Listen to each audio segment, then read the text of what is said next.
Hello children.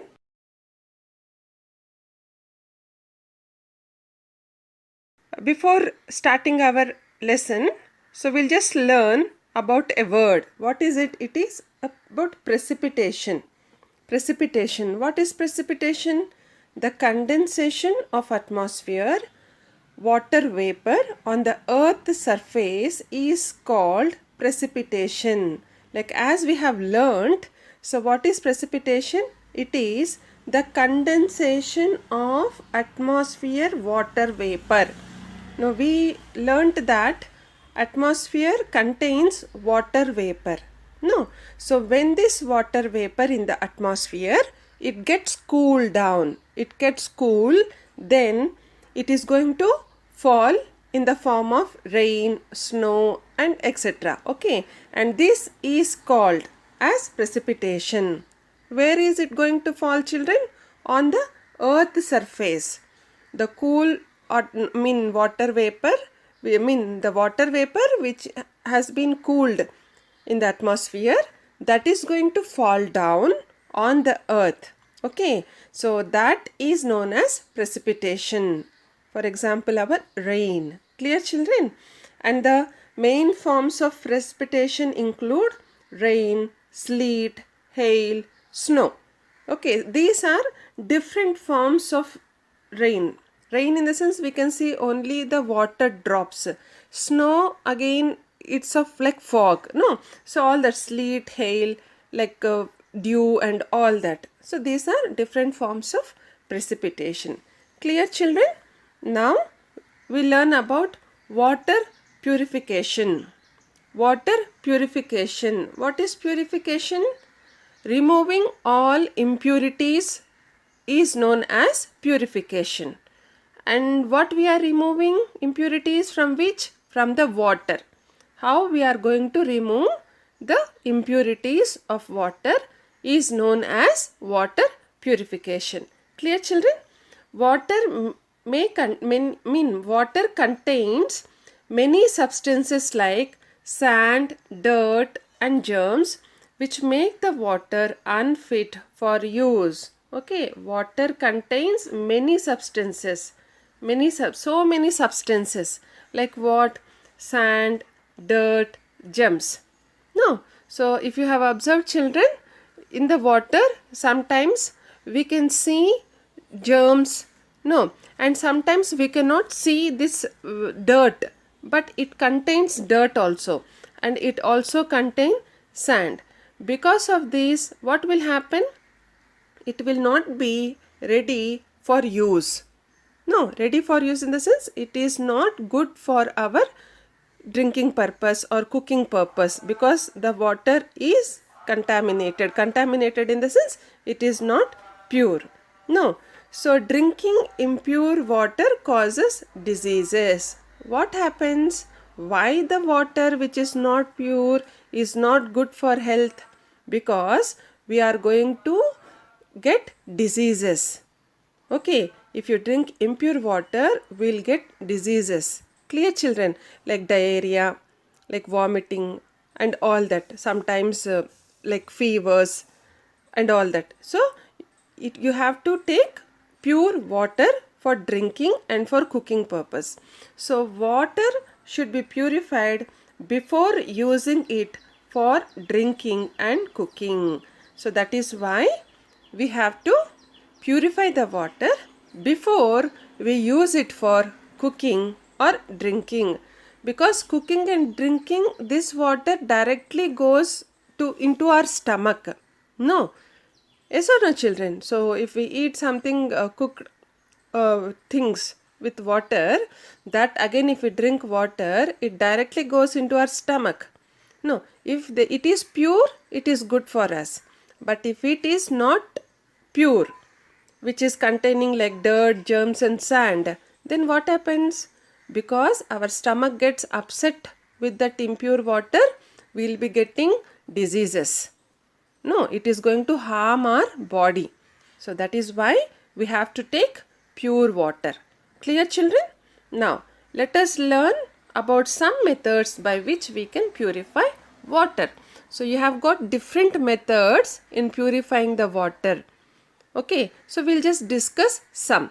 We are going to learn about some methods where we can purify the water. Purifying water is nothing but making the water pure, removing all the impurities like sand, dirt and germs. Clear, children? Yes, now. Boiling. What is the first method here? It is about boiling. So regularly in our homes we do this. We'll boil the water before we drink. So most of you have been observed this. So mother boiling the water and keeping it aside for getting cool, and after that you are going to drink the water. Why? Because now the water is ready for drinking. No. So one of the easiest methods to purify water is to boil it for 10 minutes. Boiling kills most of the germs present in the water. Okay. So this is the easiest method of purifying water, children. No, there is no need of any type of instruments, or no need of much time, no need of much hard work. No, you can just take water in a container and just boil it on the stove only for 10 minutes. That's enough. So all these germs which are there in the water, they are going to be killed. They are going to be killed. Okay. So because of that, what happens? Our water becomes pure. No. So boiled water should be cooled and then stored in a clean and covered container. And after boiling it, after the germs are, all are been killed, then we are going to keep this container aside for some time so that it can get cooled. Okay. Then we have to store this in a very clean and covered container where we can use it for drinking. Clear, children? So most of us practice this method in our homes. Clear? And other one is sedimentation and decantation. Sedimentation and decantation. So we'll just see what it is. In this method, water is allowed to stand undisturbed in a container for some time. Okay, so what are we going to do? We are taking water in one container and we are going to keep the container in a particular place without disturbing it. Without disturbing in the sense, we are not going to move it. No, we are not going to move it. So it is just kept for some time. Okay. And insoluble impurities like sand settle at the bottom of the container. So what happens by this process? The other impurity, what is that? It is sand. So the sand is going to settle at the bottom of the container. Bottom, at the downside, the end of the container. All the sand, whatever it is there in the water, it is going to come down. Have you seen this, children? Have you seen this? Suppose when you get water from the taps, we'll just store it in a bucket. We'll just fill the bucket with the tap water and we'll just keep that bucket aside, and after half an hour or 1 hour if you see, then you can see small dust particles or sand which are settled down at the bottom of the bucket. Okay, so this, what is that? See, this process is known as sedimentation. This process is known as sedimentation. The process in which the insoluble impure substances settle down is called sedimentation. See here in the picture. Have you seen here in the picture here? It is a container filled with water and we have not disturbed it. We didn't move it. We kept it aside for some time. Then what happened? You can see all the sand. Okay, it is settled down at the bottom of the container, and this sand is insoluble, children. Insoluble. It is not going to dissolve along with the water. Suppose if you mix salt, sugar, what happens in the water? They are going to dissolve. No, they are going to mix up with the water. But if you put some sand, stones, such things in the water, what happens? They are not going to dissolve in the water. So that is why we call this as insoluble impure substance.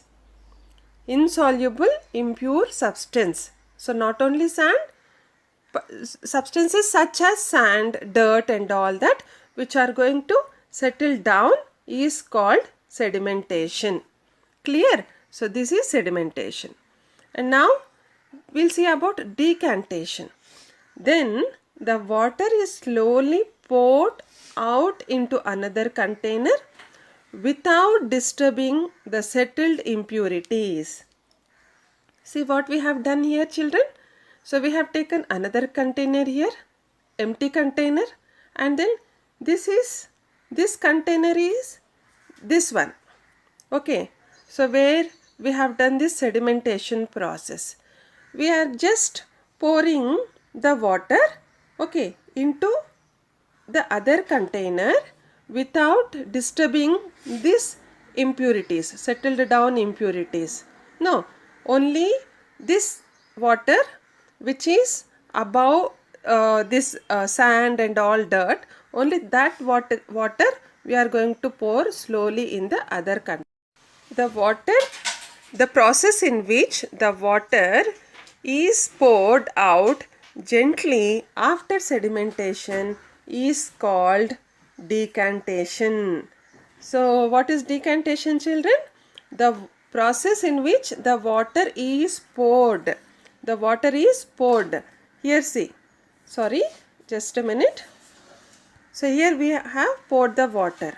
No. And this process of pouring water. No. Of pouring water gently after sedimentation is called decantation. So this is decantation. Clear, children? So hope you have understood sedimentation and decantation. Okay, so I'll just repeat once again. So where we are going to settle down all the insoluble impure substances, okay, in the water is called sedimentation, and then the process in which the water is gently poured out after sedimentation is called decantation. Clear, children? And you know about the boiling water. Now let us see about filtration. This is filtration. What are these, children? These are all the methods where we are going to purify the water, by which we are going to purify the water. Okay, and now filtration. What is it? The process of separating insoluble impurities from a liquid using a filter paper is known as filtration. Here also we are removing insoluble impurities like sand, dirt and all that, and we are removing this from a liquid. Liquid is nothing but water. No, it may be water, it may be milk, liquid, any liquid form substance. No. So here we are using a filter paper. Filter paper. So using a filter paper and separating all the insoluble impurities from a liquid is known as filtration. Filtration. You might have heard this word filter. Filter. You might have having this particular filter machine at homes also. No, filter is why? To separate all insoluble impurities from the water. For that purpose we use them in our homes. No. So how do we do this? Let us see. In this process, water is passed through the filter paper kept in a funnel. So this is a funnel, children. So this is a funnel. What we are doing? So here in this funnel we are going to place a filter paper. Okay, filter paper. And now we are going to pour water into this funnel. into this funnel, okay, where the filter paper is kept. Then what happens? The impurities are left behind on the filter paper and only pure water passes through it and gets collected in the container. Okay, so what happens? What are all the impurities in the water? They are going to be collected here, and only the pure water is going to get into the container. Okay, it is going to get collected in the container. Okay, children, like for example, like how we make our tea. No, tea, what do mother does? No, she'll add tea powder, sugar, no, in the milk and water, and she'll boil it. Now, after it is boiled and ready, then she is going to filter it. No, using that filter, she is going to filter it into another container. Then what happens? Sugar is a soluble substance. So, it is going to mix up with the water and milk. But tea powder, it is insoluble. So, in the filter, what happens? The tea powder is going to be collected. And only the tea, that is combination of milk and water along with the sugar, and also the tea color and flavor, which after boiling the tea powder, what the texture we get of the tea, only that is going to be collected in the container, but the tea powder is going to be there in the filter. No, so this is how we also filter the water. Clear, children? And what this is known as what? Filtration. This process is known as filtration, as you can see here. Clear? And water taps usually have filters to purify water. Water taps, if you see, children, try to touch the underside of the water tap, like where you get water, so that part you touch with your finger. What happens? You can see a very small type of filter with